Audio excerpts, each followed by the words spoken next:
I have lots of projects, too many projects, and all of them are outdoors. The reason for that, aside from the fact that I like climbing on rock, is permanence. I can work an outdoor boulder for years and it will remain unchanged, allowing me to train, get stronger, and revisit. Indoors, it's not like that. Boulders go up, and 6 weeks later, they're gone forever. Lost to time. Forgotten. The rotation of boulders gives me send anxiety, that pressure to climb the project before it gets reset. And for that reason, I don't project boulders indoors. In fact, I'll only dedicate a session to a block before deciding it's too hard and moving on. However, projecting is good. It's hard, it requires tenacity and grit, and it can be incredibly rewarding. So I thought it's time I got an indoor project too. As soon as the new blues got set in Block 10 in Dundee, I was on them like a hawk, trying to find one that I'd like to work on. And this one, well, it's perfect.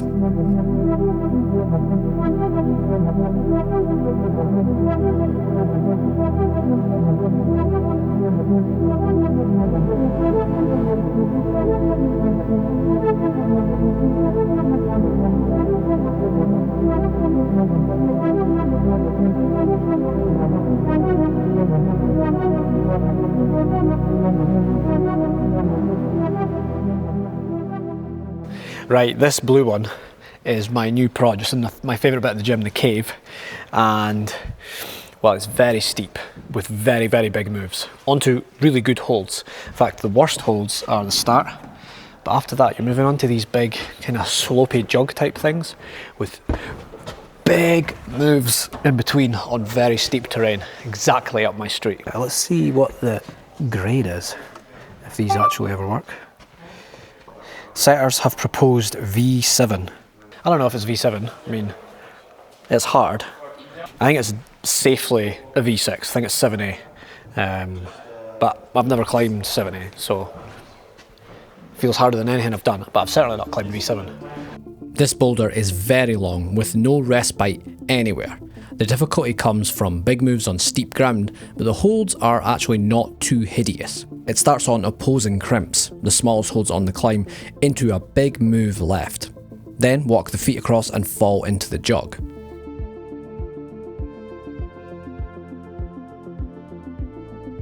Next is the problematic move of the boulder, the big move left. If you're short, it's a dino.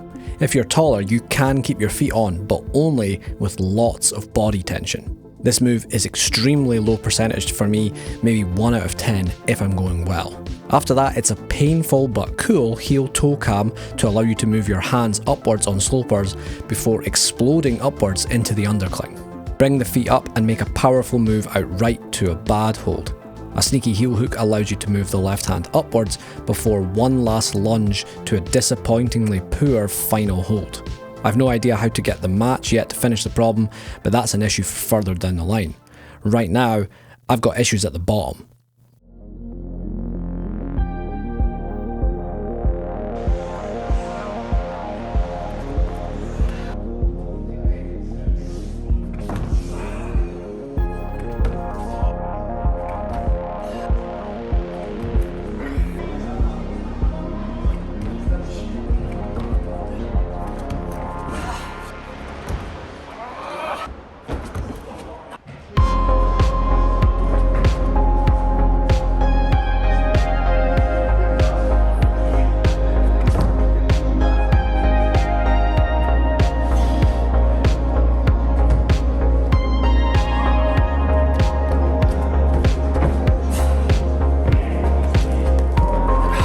As usual, with the crux move done once, it was time to just simply send the boulder from the ground.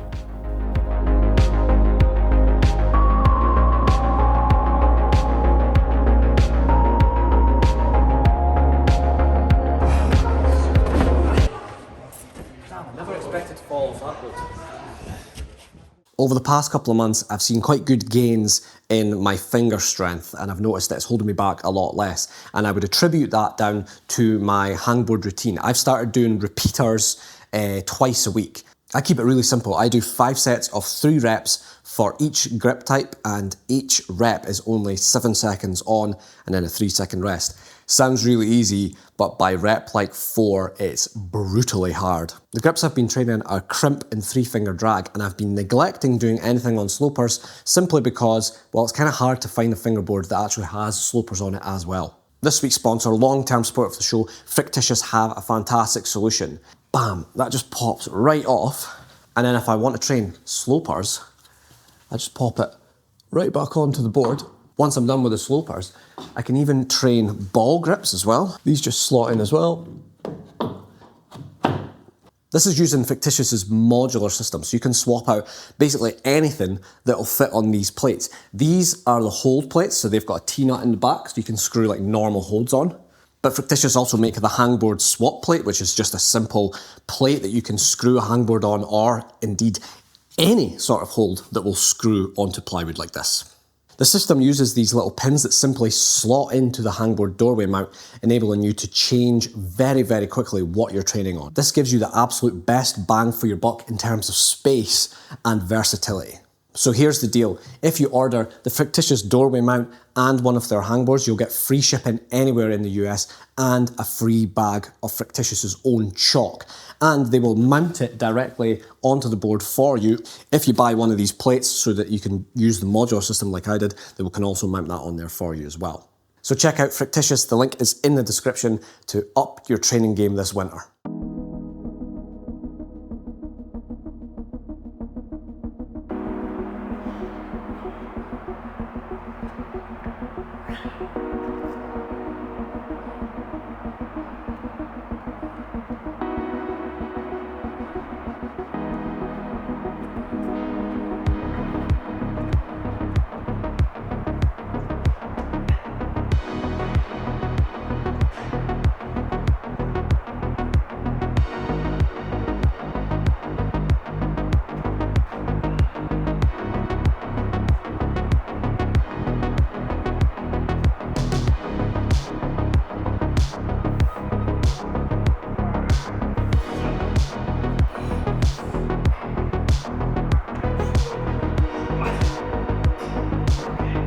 The big crux move was so difficult for me, I found it hard to practice it whilst also avoiding neglecting the rest of the moves on the boulder, which are also difficult.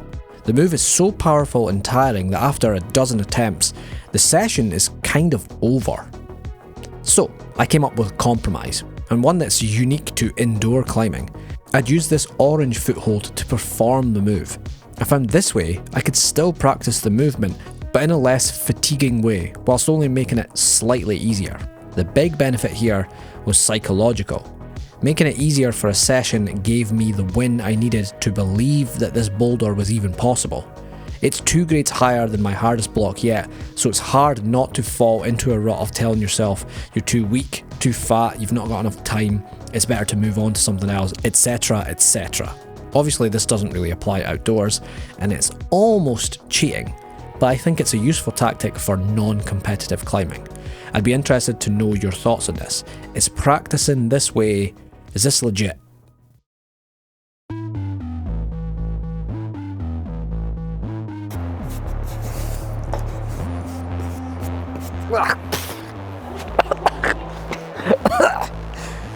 It's mostly people's skin. Horrible.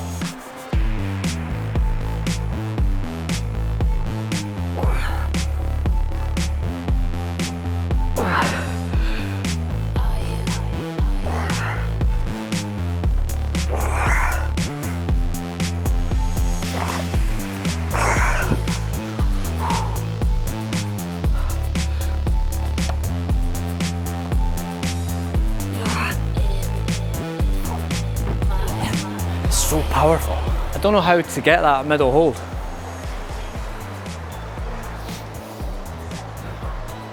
I've got to heel hook that, but I can't heel hook that.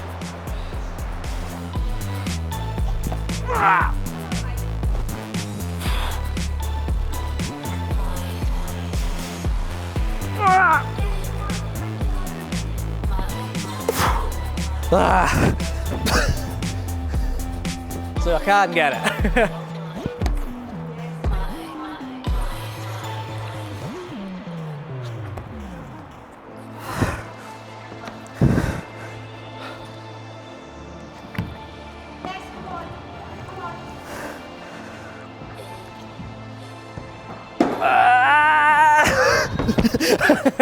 Matching's gonna be hard. All right, I can do it. I can do the boulder.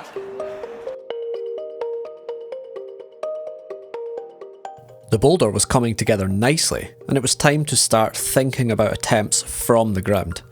It had taken me 4 weeks, but I had actually done every move now, except for the match finish.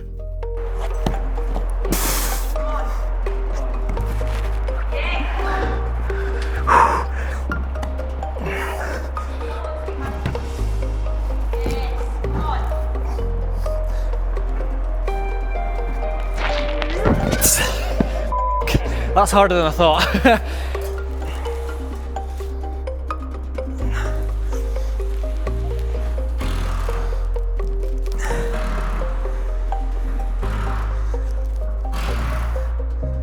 Shite. Bollocks. I don't think I can do the match now. Ah, shit. Ah, shite. I knew every move apart from the match. Shit.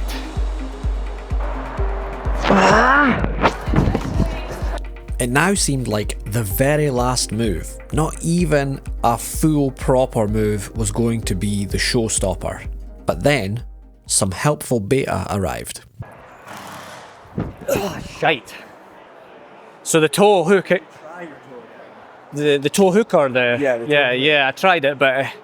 Where are you putting it though? Like, it looked like it was too long and it was almost... Yeah. But see if you maybe do the dangle and then like you just stick it in like that? Not pull, yeah, just so it's like... Oh, right, okay, yeah. Yeah, like, so it's like on the right side of it. Because I think if you have it like that, it looks like it's too far away. Too far away, yeah. Like maybe for a short leg, yeah, to the side. But yeah, you've got that opposition. Yeah. So that's why maybe the toe would work.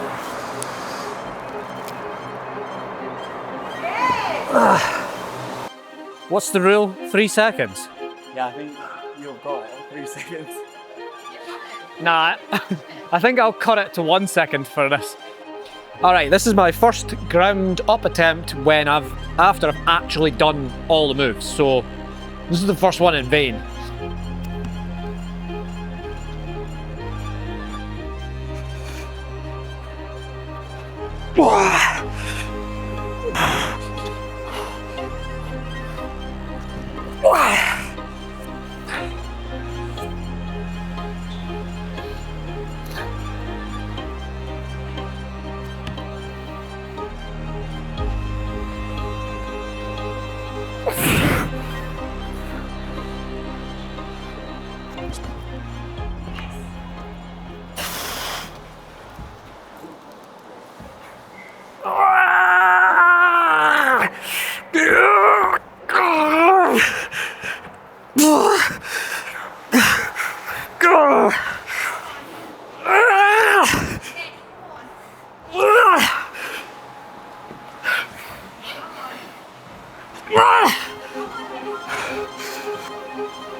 Yes!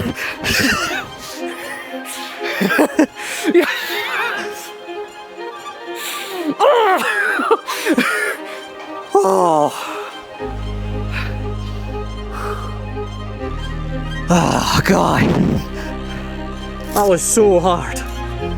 Yes! That is by far and away the hardest boulder I've ever done, by a mile, by an absolute mile. You're happy? Yeah, I did not think that would go. I wasn't even ready for that to go. Yes! Oh, so thank you. See, indoor projects can be fun too. Doesn't just have to be outdoors all the time.